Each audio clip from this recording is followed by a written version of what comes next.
मलिक साहब ने एक बात कही तो मैं भी यही सोचता हूँ कि इस समय न केवल उत्तर प्रदेश और भारत सरकार बल्कि कई राज्यों में नौकरशाह जो है वो जो राष्ट्रीय नेतृत्व और राज्यों के नेतृत्व है उसको बाकायदा दिशा निर्देश दे रहे हैं वो, और वो चला भी रहे हैं। अगर आप उठा करके बारीकी से देखेंगे तो मलिक जी ने जो बताया, आप ये देख लीजिए, इतिहास में पहला मौका है जबकि संचार जैसा मंत्रालय, जो कि बहुत ही संवेदनशील मंत्रालय है, बहुत बड़ा है, छोटा मोटा नहीं है, बहुत बड़ा मंत्रालय, संचार मंत्रालय, उसके साथ आईटी भी जुड़ा हो और रेलवे किसी एक आदमी के पास हो।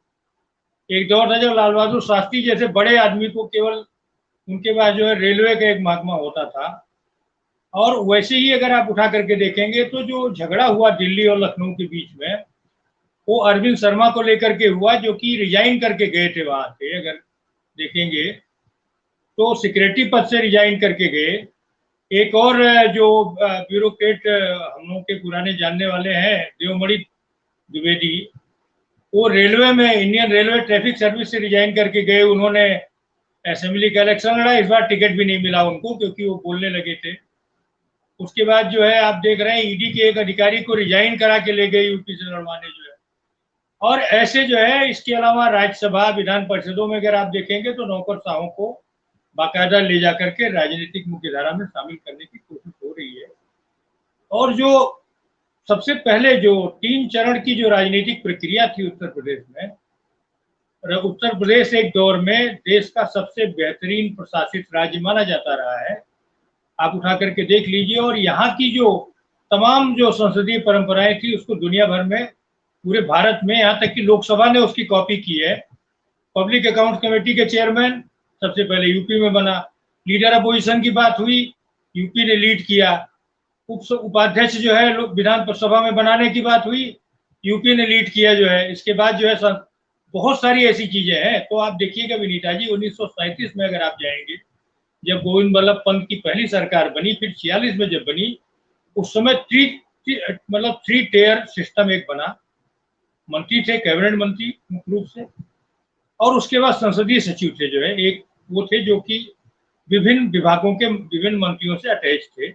इसके बाद मुख्यमंत्री के साथ भी आगे जब 52 के बाद जो प्रक्रिया शुरू हुई, उसमें मुख्यमंत्री के साथ राज्य मंत्री, उनके उप मंत्री, डिप्टी मिनिस्टर, ये सारे लोग अटैच होते थे। एक पूरा का पूरा एक सिस्टम बना हुआ था। हर मिनिस्टर के साथ एक राज्य मंत्री, एक डिप्टी मिनिस्टर अटैच होता था। आप जरा बता दीजिए। खटीक साहब जो चिल्ला रहे हैं, क्योंकि पता तो उप मंत्री होता अगर आज कोई, तो उसकी तो हालत सेक्शन अफसर जैसी बना देते। आज सवाल यह है कि ब्यूरोक्रेसी मुख्यमंत्री के कार्यालय के अलावा किसी की सुनती नहीं है। जो मलिक जी कह रहे थे, आज हालत है कि पीएमओ का चपरासी भी अगर फोन कर देता तो मंत्री खड़ा हो जाता है। तो मतलब सर, खड़ा होकर बात करता है। कह रहे हैं कि योगी आदित्यनाथ के पास उत्तर प्रदेश की सत्ता का केंद्रीकरण हो रहा है। जी, आप जो कह रही विनीता जी, देखिए योगी जी के भी काफी पहले से आज मुख्यमंत्री के पास इतने विभाग हैं कि प्रैक्टिकली कई राज्यों में सब मिल करके जितना होता है ना, उतना योगी जी के पास विभाग है। क्योंकि उत्तर प्रदेश बड़ा प्रांत है ना, ये मणिपुर और नागालैंड तो है नहीं। ये एक एक विभाग इतने बड़े बड़े हैं, होम भी इसमें शामिल होता है। मुख्यमंत्रियों के पास सूचना विभाग भी होता है ताकि पत्रकारों पर लगाम लगाई जा सके।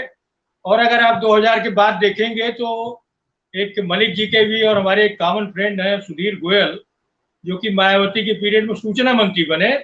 उसके पहले मंत्री कब थे? 80 के दशक में काशीनाथ मिश्रा, जो कि बलिया के रहने वाले थे, इलाहाबाद यूनिवर्सिटी के प्रेसिडेंट रहे थे।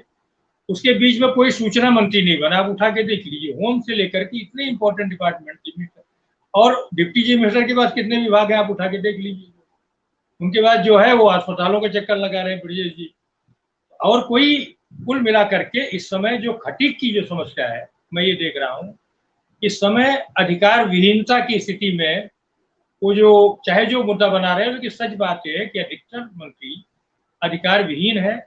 क्योंकि उनको अपने ही विभाग में चलाने के लिए उनको अपने अधिकारियों को भी अगर अपने चपरासी के ट्रांसफर करने का भी अधिकार नहीं है। और वैसे दौर में मैं एक्चुअली लखनऊ का नहीं जानता, लेकिन दिल्ली का जानता हूं कि अपना चपरासी और अपना ड्राइवर को छोड़ करके मंत्री का अपना स्टाफ भी अपना नहीं है। ज्यादातर मामलों में हालत ये है।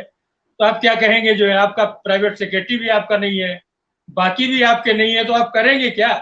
तो कुल मिलाकर के जो समस्याएं, और ऐसा भी नहीं कि सब संगठन के लोग हैं, तो मुझे लग रहा है विनीता जी, जो पूरा प्रशासनिक ताना बाना है, ये इस स्थिति में आदर्श स्थिति है। मुझे लगता है किसी नौकरशाह के लिए इससे बढ़िया आदर्श स्थिति हो नहीं सकती। देखिए, दिल्ली ने चीफ सेक्रेटरी भेज दिया एक, अचानक जो है कहा कि नहीं नहीं आप इनको चीफ सेक्रेटरी बनाइए चुनाव के पहले। तो चीफ सेक्रेटरी तो बड़ा इंपॉर्टेंट पद होता है, देखिए नोटिफिकेशन तो चीफ सेक्रेटरी ही जारी करेगा, और बाकी बहुत सारी चीजें हैं। तो पूरा नौकरशाहों में भी अगर आप उठा के देखेंगे तो बिल्कुल बिल्कुल।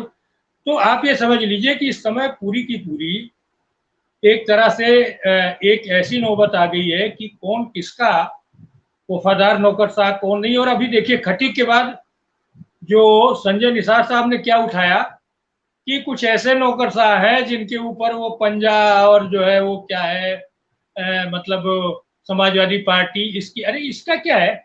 नौकरशाह जो है, जो बैठा है जो सबसे बड़ा, वो भारत सरकार का बने, भारत उसको एक केंद्रीय सेवा है, वो भाजपा कांग्रेस का होता ही नहीं है। वो ऑल इंडिया सर्विस के जो लोग आते हैं उनको एक अलग परिस्थिति के बीच में काम करना होता है। ये तो अलग अलग राज्यों में ऐसी स्थिति आ गई है, नहीं तो ऑल इंडिया। आप बताइए, सरदार पटेल तक को, सर जगजीवन राम तक को ऐसे ऐसे अधिकारियों को देखना पड़ा अपने सामने जो उनके लिखे फैसलों को पलट देने का साहस करते थे। सरदार पटेल से बड़े हो गए हैं क्या कोई आज की तारीख में? और अगर आप देखेंगे तो भारत सरकार में ऐसे सैकड़ों नजीर मौजूद हैं जिसमें जो है बड़े बड़े लोगों के फैसलों को पलट दिया है नौकरशाहों ने, किताब नहीं। अब और मैं आपको एक आखिरी उदाहरण बता के कि रेलवे मिनिस्ट्री में जो सबसे ताकतवर जो रेलवे मंत्री माने गए, अगर आप उठा करके देखेंगे तो बंगाल के रेल मंत्री होते थे, मैं इस समय नाम में भूल रहा हूँ, अभी हो सकता है याद आ जाएगा। वो सज्जन जो है सबसे ज्यादा ताकतवर अधिकारी रहे। वो उन्होंने फाइनेंशियल कमिश्नर को बुलाया और बोला कि आप मेरी हर बात को उल्टा कर देते हैं। तो उन्होंने कहा कि साहब उल्टा नहीं कर देता, मैं वित्त मंत्रालय के प्रतिनिधि हूँ, जहां मुझे समझ में आता है। उस समय योजनाएं जो है वो आज के नीति आयोग, योजना आयोग में भेजनी पड़ती थी और भी जगह भेजनी पड़ती थी, कई चीजें थी उसमें। तो वो कभी उनकी बात में नहीं मानते थे। बाद में जो है वित्त मंत्री तक से उन्होंने बात किया और जो है उनकी बात को माना नहीं गया। जो तो अधिकारी जो है, अगर वो बाद में किसी ने समझाया कि साहब इनको ये बहुत पैसा अकड़ू अफसर है, आपको कोई बात करनी हो तो आप रिक्वेस्ट कर लिया करिए इस बंदे, ये बता देगा कि कैसे बनाइए आप योजनाएं और कैसे जो है होगी। तो मुझे एक किस्सा जिसने बताया, वो खुद ही फाइनेंशियल कमिश्नर रह चुके थे, वो बताया कि बाद में उन्होंने जो है समझौता किया उनके साथ, और जब भी कोई योजना उनको बनानी होती थी तो पहले वो डिस्कस कर लेते थे कि ऐसे करना है। ऐसा नहीं है, नौकरशाही में भी बड़े से बड़े समझदार बात लोग रहे हैं। बिल्कुल सर, जब बजट तैयार होते हैं तभी भी ये तमाम जी, नौकरशाहों का ही इसमें बड़ा रोल होता है। और आप हमसे जुड़े रहने के लिए सब्सक्राइब करें YouTube पर, फॉलो करें Twitter पर और लाइक करें Facebook पर। और ज्यादा जानकारी के लिए आपको टाइप करना होगा सिर्फ न्यूज़ नशा।